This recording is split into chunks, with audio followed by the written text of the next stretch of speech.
Саламатсыздарбы, Факт KG YouTube каналынын көрөрмандары. Өкмөт үйүнүн алдына нааразычылыгын билдирип чыккан Линара Мазунованын күйөөсү Камран Шанвари Фейсбукка комментарий жазганы үчүн камалып кеткен. Моего мужа Камрана Шанвари, который не умеет абсолютно писать на кириллице, он является беженцем с Афганистана, он пишет только на основе арабской письменности. Обвинили и посадили в тюрьму за комментарий в Фейсбуке. И судебные органы, и суд не приняли во внимание, что изначально мой муж отвергал этот аккаунт и говорил, что этот аккаунт абсолютно не его. Даже фамилия там была написана неправильно. Одна буква там не совпадала.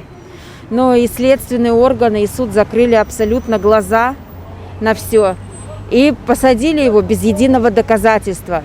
И вот моего мужа, получается, осудили на 5 лет без единого доказательства. Бул иш боюнча арызды журналист Элина Федько жазган.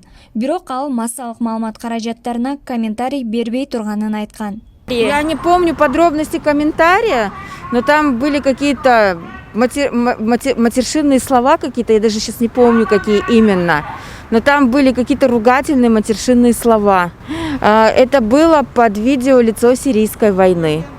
Камран Шанваринин жактоочусу Нурлан Садыков бул иште кызыктай учурлар бар дейт. Федько арыз берүүчү катары гана эмес, күбө катары да катышкан. Ал бул иш боюнча далилдерди да чогулткан.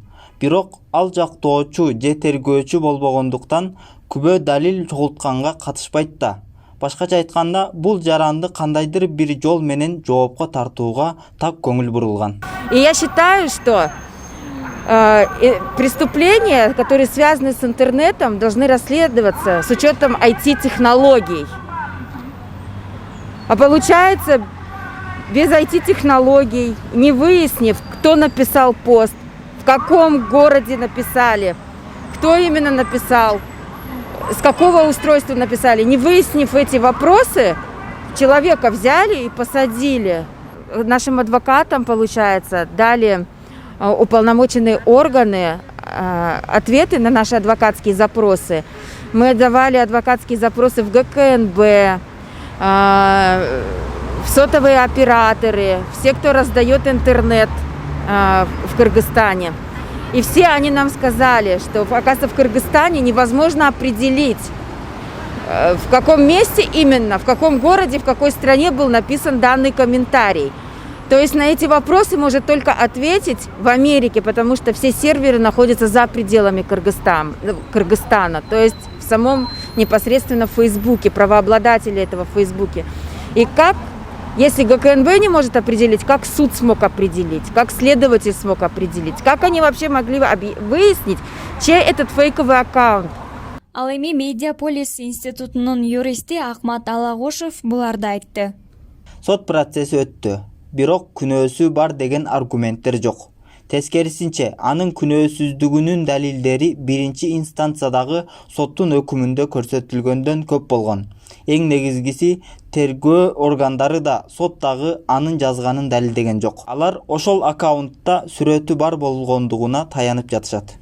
И вот я не понимаю, да, почему у нас бывают двойные стандарты. То есть по одной и той же статье, а именно статья 299 УК КР, часть 1, одного гражданина Кыргызстана приговорили к штрафу по одной и той же статье, а моего мужа без единого доказательства посадили на 5 лет. Почему такие двойные стандарты? Почему такой избирательный подход? Чем они руководствуются вообще? Почему одному дают штраф, а другого на 5 лет сажают? Кто будет за это отвечать, кто будет за это нести ответственность? И почему такие приговоры? Я считаю, что это несправедливый приговор. Чтобы осудить человека на 5 лет лишения свободы, нужны железобетонные доказательства. Исходя из приговора, видно, что таковых нету. Мы сейчас, получается, Верховный суд обжаловали приговоры 2 инстанций. И наши адвокаты все подробно изложили, с чем мы не согласны. И нету ни одного доказательства, что именно тот комментарий, за которого осудили моего супруга, принадлежал именно ему. И мы бы хотели, чтобы Верховный суд разобрался во всем. И любое, получается, сомнение толкуется в пользу подозреваемого. То есть, если нету никаких доказательств, и следствие не могло доказать ничего, то должно все толковаться в пользу обвиняемого, в пользу подозреваемого. И мы хотим, чтобы Верховный суд принял справедливое и законное решение и разобрался в этом беспределе.